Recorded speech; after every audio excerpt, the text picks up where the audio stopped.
Hi, we're going to go ahead and wrap up our session with Samantha and talk a little bit about the CBT that I used working with her.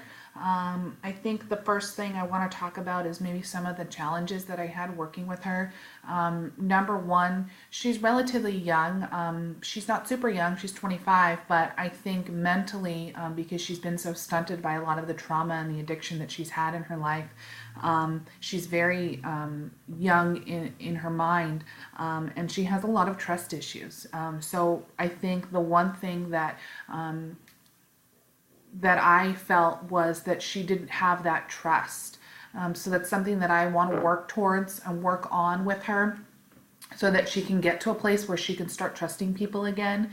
And also she's very angry. She's angry at her mother. She's angry at the fact that she doesn't have her kids present. So, I feel that it was a little harder to get some of that really deep, sensitive information from her.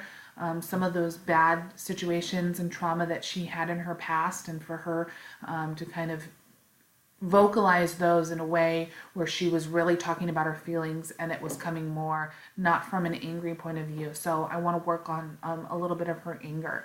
I know that the main thing is the relationship with her mom is to mend that. So those were some of the challenges that I did feel that she wasn't as open as I'd liked her to be, but that's something that I can definitely work towards. Really having her, because she does have this addiction, having her come to these sessions. I'd like to get her into that residential treatment facility so that she does have constant therapy. I do believe there's a dual diagnosis when it comes to Samantha. I know that the addiction is just the tip of the iceberg when it comes to her. She's definitely trying to cope with so much that has happened to her, and she's using drugs and alcohol as a coping mechanism, absolutely. So some things that I wanted to talk about when it comes to CBT are some of the strategies and methods that are used when it comes to this. A lot of it is a systematic approach. So when we're using the systematic approach, I want to ensure that there's a focus point to each session so that the next session we can see some sort of progression. So each session will really kind of have, I don't want to say a theme, but a point to each session so that we can kind of work towards that for the next session and I can see her progress. I definitely want to establish empathy with Samantha. She's gone through so much in her life, a lot of traumatic events, and I really want her to feel that somebody does care and they're not there to take advantage of her because she has been taken advantage of at such a young age. I want to recognize some of the irrational thoughts that she has. She does have a lot of irrational thoughts because her mind is so focused on everybody's against me, everybody's here to hurt me, and even those who are close to her. As you saw in the interview, that she's so angry with her mother, and she looks at her mother like that she took her children from her. So I want to rationalize that irrational thought into your mother was more there to help you and assist you, but we need to get back into integrating Samantha back with her kids in a positive environment so it's beneficial for, not just Samantha, but also for her kids. That kind of plays a role in assisting and creating rational replacement thoughts. I want to, replace the negative and the irrational thoughts with positive thoughts. I want to focus on the client assumptions. So, I want her, if she assumes my mom hates me, I want to know where that's coming from. Is there something that mom is doing for her to make her feel like that?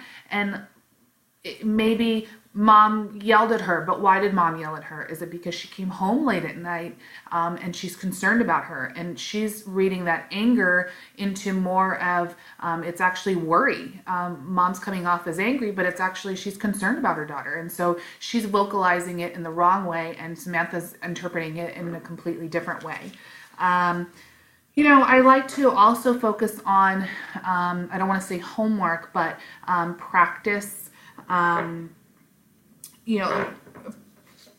more like practice assignments, things like that she can work on every week So we would talk about something. We talked in the interview about writing a letter to mom, kind of letting her know her feelings.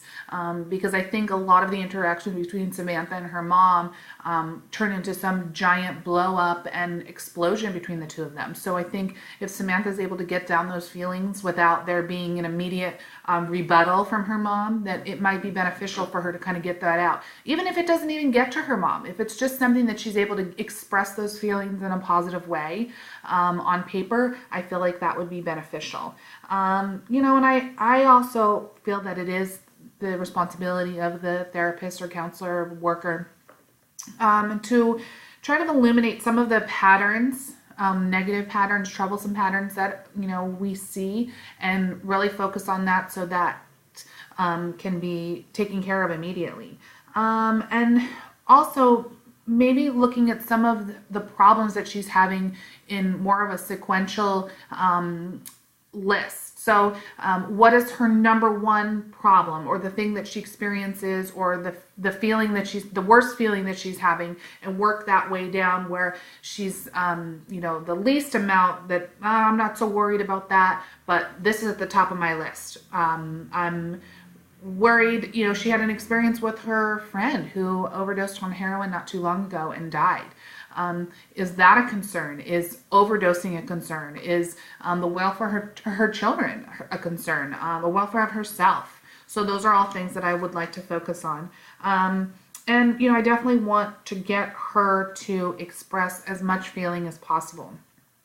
CBT is important in changing those harmful thought patterns, and, that's essential. We want to change those negative thoughts and turn those into positive thoughts. It also explores the patterns of the behavior that's self-destructive. I believe that Samantha is very self-destructive, not just emotionally, physically, and she's not taking care of herself. She's coming home every couple of days, so she's claiming she's staying at a friend's house, but is that a safe environment for her? And I want to formulate coping strategies to handle some of the things that are going to be coming her way. She's 25 years old and she's never really been a parent to any of her children. Her mom has really stepped in, and I believe to kind of take over and kind of step in and say, I wasn't there for you, but I'm going to do this and step in for your kids. But I feel maybe mom's overcompensating a little too much and taking over. And her fear of Samantha being not as stable is not allowing her to come in and have that healthy relationship with her kids. So a goal that we had set for Samantha was for her to maybe talk to mom, whether it be supervised or not, and have Samantha spend a couple of hours at the house or a park or, a community center with the kids, and so that she can learn to be a mom and learn what the kids like and what they don't like and their certain behaviors and stuff. And so she can start to bond with those kids, because I definitely think that that's something that's going to help her. It's going to be that motivation that she needs. I definitely think that CBT is a good therapy for Samantha, especially if she's going to be entering into a residential treatment facility, because a lot of the residential facilities offer 30, 45, 90 days, and CBT is more of a short-term kind of therapy. It quickly focuses on, helping the client, especially when it comes to substance abuse, and finding alternative behavior skills to work on. So I definitely think CBT is extremely important in Samantha's therapy when it comes to this. She needs to work towards some goals, and I'm hoping that we can get to a more trusting relationship so that she can start to be a daughter, a mother, and get a job. She wants to just be able to be a normal 25-year-old. So that's really our goal that we're going to work towards the next couple of sessions, and monitor her progress. So I'm hoping that this is going to work out, and thank you.